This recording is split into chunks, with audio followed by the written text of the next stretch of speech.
ওই ফালানো থেকে যে আপেলটা করছে, ঠিক আছে, এটা নিউটন। এই যে সময়টা আছে, সময়টাও ক্যালকুলেট করছে, থিওরি অফ রিলেটিভিটি, এইটুকু আমি বুঝতেছি। তার মানে বোঝা যাচ্ছে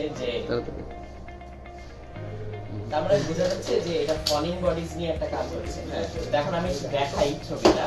তো এই প্রস্তুতটা হচ্ছে মুরসালিন ভাইয়ের করা, তো নামটাও আসলে ওনার দেওয়া। এখানে একটা স্টোরি, খুবই বিউটিফুল একটা স্টোরি আছে, সেটা আমি একটু বলি। উপরে যাকে দেখা যাচ্ছে ও আসলে হচ্ছে Galileo.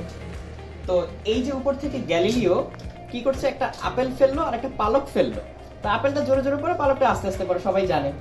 But actually gravitational acceleration যে সবার জন্য সেম, এই জিনিসটা গ্যালিলিও বুঝতে পারলেও কেন হয় এই জিনিসটা গ্যালিলিও জানতো না। গ্যালিলিও জানতো যে হ্যাঁ একরকম হয়। তো এই জিনিসটা ফিগার আউট করে প্রথম হচ্ছে নিউটন। তো নিউটন তার ইউনিভার্সাল গ্র্যাভিটেশনাল ল, যে সার্বজনীন মহাকর্ষ সূত্র, সেটা দিয়ে জিনিসটা ব্যাখ্যা করে।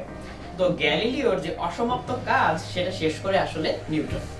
কিন্তু এই নিউটনিয়ান মেকানিক্সের যে ধারণাটা, এটা পরের 100 বছরেরও বেশি সময় ছিল। আচ্ছা, সেটাতে প্রথম খুব ধরে বা ওই জিনিসগুলো ব্রেক করেন আইনস্টাইন। তো এই যে আইনস্টাইন যে এখানে ঘড়ি দিয়ে টাইমটা মাপছে, যে দেখা যাচ্ছে করতে কত সময় লাগে এই সেই, তার আগ পর্যন্ত মানুষের ধারণা ছিল যে সময় আর স্থান শাশ্বত।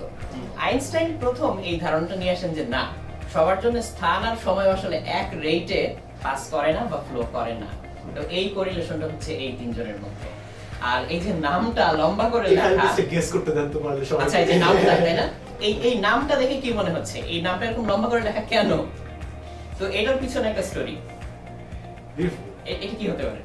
তারও কি মানে এইখানে যে পদার্থ যে এইটা যে অয়ের সাথে মিলায় দেওয়া, খুবই সুন্দর ডিজাইন সেন্স। হ্যাঁ, ডিজাইন সেন্স অ্যামেজিং, অনেক জোস হয়েছে, ডিজাইনটা সুপার হয়েছে, খুবই সুন্দর। বাট এখন হচ্ছে প্রশ্ন হচ্ছে এই যে মেইন যে এলিমেন্ট, এটার সিম্বলিজম এইটা কি আমি একটু বলে দেই তাহলে, নাকি গেস করতে দিব?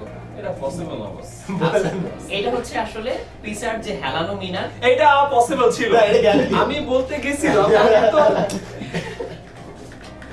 ইসা হ্যালোনো হ্যাঁ, ওই মিনার থেকে হচ্ছে গ্যালিলিও জিনিসপাতি ফেলে তাহলে বাঁকান নাই কেন জিনিসটা? জনশ্রুতি। এটা আমরা প্রথমে একটু বাঁকানোর চেষ্টা করেছিলাম, পরে হচ্ছে স্ট্যান্ডার্ড লাইক এটা আমার দোষ না, এটা আমি বাঁকতাম, এটা আমি বলতে গেছিলাম। ততদিনে তো বাকি নেই, আমি তো ব্যাকে নেই। আমি বলতে গেছিলাম তুমি হারানো মনে নেই, তখন উনি তো বলতো ভাই পিজা লাগলো বাঁকানো হয়, তুমি এটা জানো না। ড্যাম খুবই সুপার এত সিম্বলিজম। সুপার কাজ করছে এটা। আমরা মোরসালিন ভাইকে একটা ধন্যবাদ দিতে চাই এই প্রশ্নটা করার জন্য। গ্রেট সুন্দর জব, প্রশ্ন। স্যালুট। Thank you everyone. আসসালামু আলাইকুম।